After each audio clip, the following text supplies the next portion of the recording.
progression have you seen here? I've been really good with it. I think most of it you're looking for a pace, a level set by veteran players, in part because they're capable of it. You know, that, like I said before, the test scores were unusually good.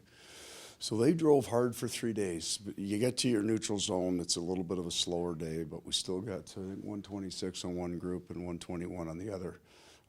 That's a heavy day after the first three. So we've pushed them to the level that we had hoped. We're probably more pleased about what we saw, the level that they play at. The details, I mean, it's every day, all day for the rest of the season, right? You're constantly going to work on your game, but you know, there's some good veteran guys out there that jump on that stuff real quick. They played enough hockey that they can make it part of their game. So never ever get too excited after day 3's at training camp, but I'm very pleased the way it's laid out. We spent a lot of time talking about the big guys the last couple of days, but what are you hoping the 18, 19-year-old recently drafted kids get out of camps like this?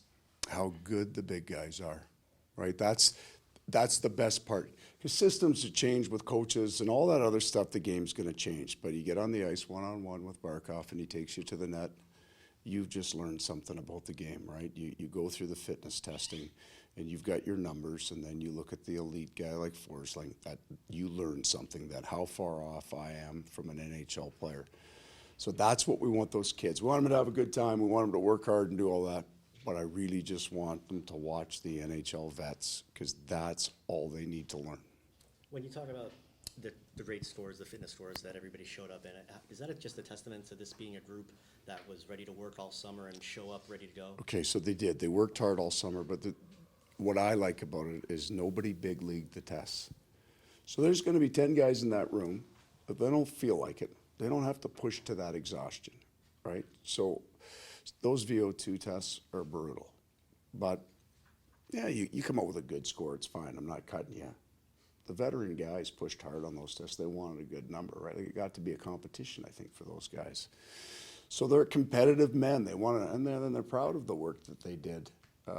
A team that tests hard, not even necessarily, I'd take a team that tests hard over a team that tests well, if that makes any sense, because I know they're going to get in better shape. It also means they're going to practice hard, they're going to play hard, they're going to compete hard. So these guys did both, though. They tested hard and they had good numbers. As a new coach coming in, when you see that kind of, not just from the young guys, but from the veterans especially, just how good Especially does that make the you feel? veterans, right? Well, I haven't actually seen some of the numbers that we saw. There's a couple of things that we test that they were the best I've ever seen. So I'm looking forward to seeing it translate into a game. I mean, speaking of a veteran guy who's played under you, how is it like coaching Tony Potato for the second time? I've heard he's a very funny guy. He's one funny man, and he would fit then personality and character-wise into the room. So Tony's on every day. He's chirping somebody. He's got something smart to say, but in a real positive way. He's an upbeat, kind of positive guy. There's not really any sarcasm in his chirps.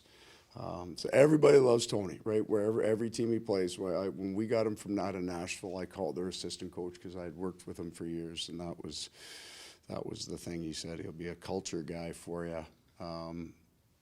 He liked that positive energy. You know, I mean, you know it. All of you, it's the same. Coming to the rink in February after 5 months of grinding, it's the same questions you got to ask. You're grinding, we're grinding. It's nice to have some people that are energy bringers in your room, right? Tell a funny joke, make you laugh a little bit. And speaking of guys, you know, Eric Stahl comes in on a PTO. Was that kind of just, I mean, does he have a spot on this team, or what? I mean, what's going on? He's got a legitimate chance, right? And we'll just, it has nothing to do with our history. I told him I'd be real honest about where I thought he was at through 3 days. That's been a fearsome line out there. I mean, they're on the puck heavy, and he competes. He's in good shape too. Like, he pushed himself this summer for this chance, so he's a legitimate contender.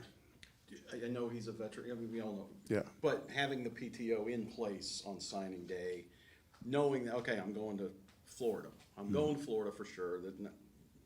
That's got to help with the workout too, right? You've got something in goal. I think when you're talking about a man like that, right, triple gold club, Stanley Cup champion, he's been a champion everywhere he is. He's got that mindset long before he signed that PTO. He's coming back. If he's going to make the commitment, he's coming to make the team. Like wasn't coming here to see how it goes, right? He's on it, and he is in on the drills. Another example of a veteran guy, not big league in training camp. So they're, you know what? I'll save myself in the first 3 days so I can show something in the exhibition game. So I got some legs. No, he just went as hard as he could for 3 days. He'll do it again tomorrow, and that's what's going to give him the chance. We've talked down here about the kind of guys that Bill Zito's brought in. You mentioned like character guys, a good Yeah. room. Like just from an outsider looking in, now that you're a new coach looking at that new room, it's a pretty unique setup of guys that, you know, as you just keep talking Yeah. about guys that just put the work in, no egos. I'm still, that's true, right? That part's true. Still getting to know him for sure, but I think it goes back to a vision. You have to have, as a general manager, a vision of the kind of hockey that you want to play, the style of player, and the kind of character that you want on the team. So we brought, last year, you know, there's 3 or 4 guys that have come from places where maybe their career was slightly stalled and they had big years.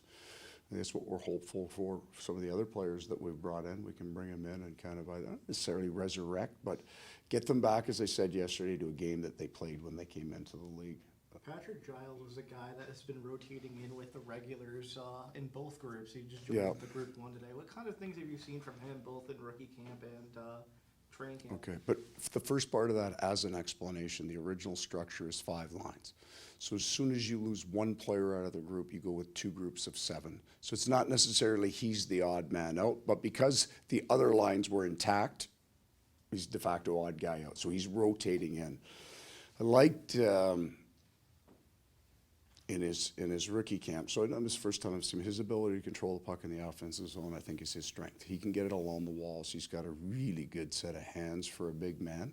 And then the question will be, when will that translate into being able to do that in the National Hockey League? So we'll get him an exhibition game and see where he's at and start building. But he's big, strong men who have really good hands, can find themselves kind of in all parts of your lineup. Can be a 4th line guy, battle pucks, can eventually with speed work his way up the lineup. How are you with his skating? I mean, he's as big as he is, Right. 6'5", I think. So eventually, you don't have to be fast to play quick. Right. First, you do have to get to a point that you're systematically pretty strong. One of our jobs, maybe the most important, after the individual play and line matchups and all that, the head coach's main job is to give every player on the ice a really strong understanding of what might happen next. It's what's going to happen. So we have our system, we have our forecheck. What happens next? So if you can get a guy that maybe doesn't have great foot speed and teach him to anticipate what happens next, then his speed is not an issue, right? There's some great players. I mean, I'm not comparing him to him, but Ron Francis was not a great skater. But he was, you know, when he left, he was 4th all time. I think he's slid all the way down to 5th all time in scoring as not a great skater. Completely different players, but the mind is right. He knew exactly where to be, anticipated the game so well that his skating was never ever an issue. Thank you. Thanks, Coach.